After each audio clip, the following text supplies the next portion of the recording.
మీ business ఏదైనా మీ ఊర్లో promotion చేయాలంటే అది సుమన్ టీవీతోనే సాధ్యం. ఇప్పుడే సంప్రదించండి. అందరికీ నమస్కారం.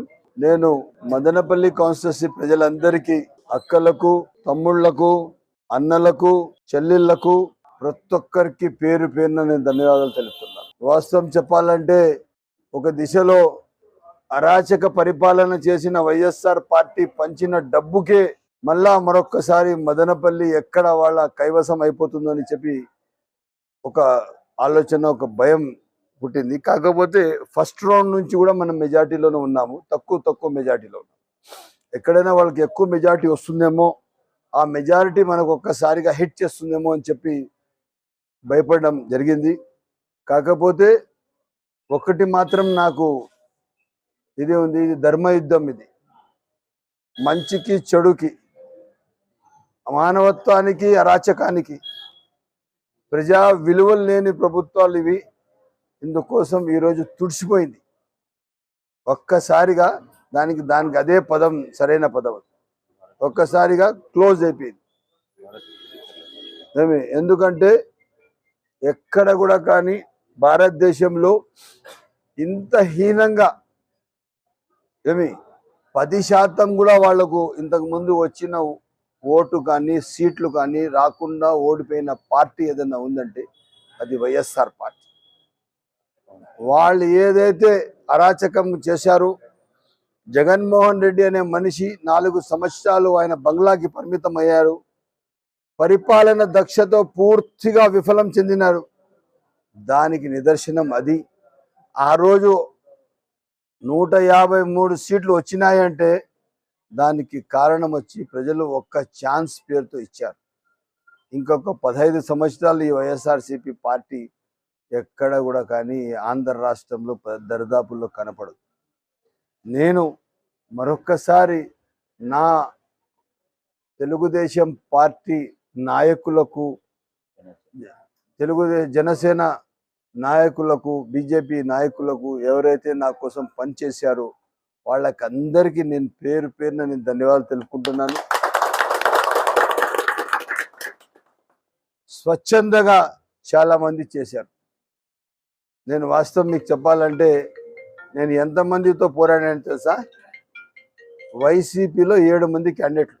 పెద్దిరెడ్డి రామచంద్రారెడ్డి గారు నా మీద, మిథున్ రెడ్డి గారు, తన తిప్పారెడ్డి గారు, నరేష్ అన్న అంత యాక్టివ్గా చేయలేదు. ఆయన అంతవరకు చేసినారు. కాకపోతే ఆయన ఫేస్ ఉండింది అంతే, బట్ అంత సీరియస్గా లేదు. ఇంకా వచ్చిందే ఇంకా వాళ్ళ సెకండ్ బ్యాచ్, మళ్ళా వార్డ్ వైజ్ బ్యాచ్. ఒకరొకరు 50-70 ఓట్లు కూడా దొంగ ఓట్లు వేయించారు. అంత వేయించి కూడా వాళ్ళ పరిస్థితి ఆడుకొచ్చేసింది. కాకపోతే నేను ముందే చెప్పాను మీకు, ఇది ధర్మయుద్ధం అని.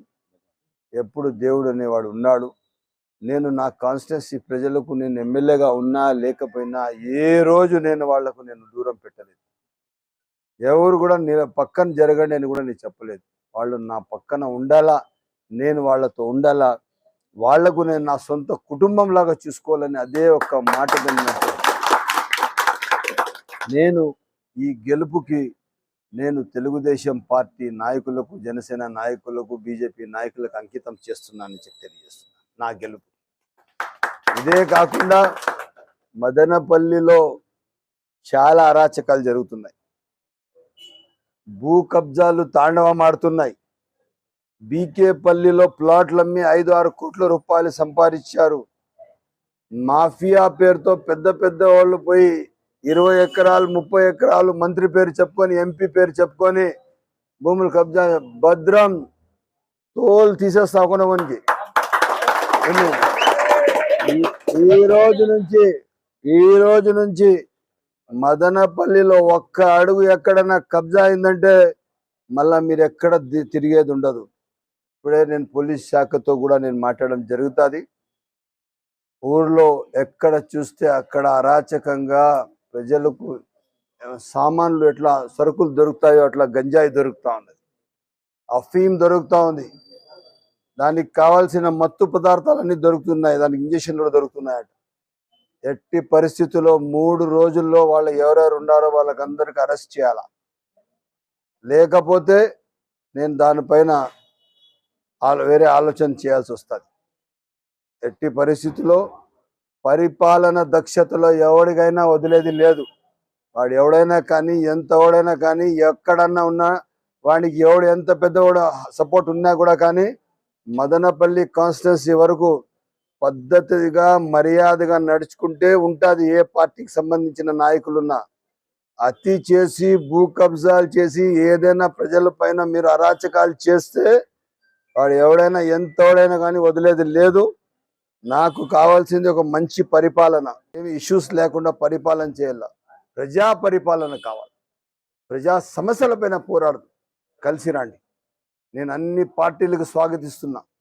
మీరు ఏమన్నా ఇష్యూస్ తీసుకురండి, నేను కలిసి పనిచేయడానికి సిద్ధంగా ఉన్నాను. నేనేమి వన్ సైడ్ అని కాదు, స్వచ్ఛందంగా ఉంటే.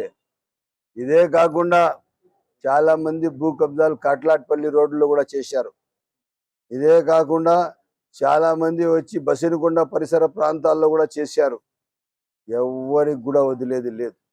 ఇదే కాకుండా ఈ మన ఎక్కడి నుంచి బసినకొండ నుంచి దాదాపు మన కాన్స్టిట్యున్సీ బార్డర్ వరకు హైవేలో రోడ్డు రెండు వైపులా భూ కబ్జాలు చేశారు. గుర్తుపెట్టుకున్నా, నువ్వు ఊర్లో చాలా చేసినావు. నీ దినాలు ఇంకా ఎంత నువ్వు ఎంచుకోవాలి. ఇంకా నువ్వు మర్యాదగా ఉంటే చాలా బాగుంటుంది. ఎవరికి కూడా వదిలే పరిస్థితి ఉండదు. ఇది ప్రజా పరిపాలన, అరాచక పరిపాలన కాదు, భూ కబ్జాల పరిపాలన కాదు, మదక ద్రవ్యాల పరిపాలన కాదు. ఇది స్వచ్ఛందంగా ప్రజా పరిపాలన. మొన్న నా దగ్గర కూరాకుల వీధిలో ఒక మహిళా అక్క వచ్చి, నేనేమొచ్చిందంటే ఒక 15-20 మంది వచ్చారు. వచ్చి ఏదన్నా ఆమె ఆశించి నా దగ్గర వచ్చిందంటే ఆ అమ్మ 2 చేతులు జోడించి, అన్న కొంతమంది పిల్లలు గంజాయి తాగేసి మోటార్ సైకిల్ మా వీధి 15 అడుగులు కూడా లేదు ఆ వీధిలో 40, 50, 60 స్పీడ్లో నడుపుతాడన్న వాళ్ళకి ఏమన్నా మాట్లాడితే మాకేమైనా చంపేస్తారేమో భయం అని వాళ్ళు కూడా ఏం మాట్లాడడం లేదన్న అని. ఎంత భయం ఆందోళనలో ఈ మదనపల్లి ఉంది చెప్పండి. వ్యాపారస్తులు భయపడుతున్నారు, భూములు ఉండే వాళ్ళు భయపడుతున్నారు. ఎవరైనా వాళ్ళ ఇళ్ల పైన ఏదైనా కేసులు వేసేస్తే ఇంకా వీళ్ళు అక్కడ వచ్చి వైఎస్ఆర్సీపీ నాయకుల చేతికి వెళ్ళిపోయి వాళ్ళు ఎక్కడ ఓడిపోతే కోర్టులో కేసు ఓడిపోతే కూడా ఆ ప్రాపర్టీలు ఓడిపోయిన వాళ్ళ దగ్గర రిజిస్టర్ చేసుకుని అరాచకాలు చేస్తున్నారు. నేను చెప్తున్నా తమ్ముళ్ళు, బ్రదర్స్, ఇవన్నీ జరగవు. ఇంకా మీకు ఒక్కటే మాట చెప్తున్నా నేను, మీరు ప్రజాక్షేమం కోసం, ప్రజా విలువల కోసం, ప్రజల అవసరాల కోసం మీ దగ్గర ఏ ఒక్క ఇష్యూ ఉంటే గ్రివెన్స్ కింద ఉంటే తీసుకురండి, తప్పకుండా పరిష్కారం చేస్తాం. ఈ రోజు నుంచి మదనపల్లి కాన్స్టిట్యున్సీకి అభివృద్ధి దిశలో తీసుకుని వెళ్దాం, కబ్జాల దిశలో కాదు. దయచేసి అర్థం చేసుకోవాలని చెప్పి నాది ఒకటి. ఈరోజు నేను ఏ ఒక్క పార్టీకి ఏ ఒక్కరికి పాయింట్అవుట్ చేసి చెప్పలేదు. సేమ్ టైంలో ఆప్షన్ ఇచ్చినాను, అభివృద్ధికి కలిసి పనిచేస్తామని. సేమ్ టైంలో అరాచకం, భూ కబ్జాలు, మదక ద్రవ్యాలు, రౌడీయిజం మొన్న కూడా చాలా ఎక్కువ చేసినారు. బీకేపల్లిలో ఒక తిరుపతి రిపోర్టర్ ఒక ఆమె ఇల్లు కట్టుకుంటా అంటే ఆమె దగ్గర డబ్బులు కలెక్ట్ చేశారు. అవన్నీ ఎవిడెన్స్ నా దగ్గర ఉన్నాయి. దానిపైన ఇంకా కమిటీ వేస్తున్నా. దానిపైన వాడు ఎవడైనా కానీ వాడు అని కథ చూస్తాం. రైట్, నమస్తే.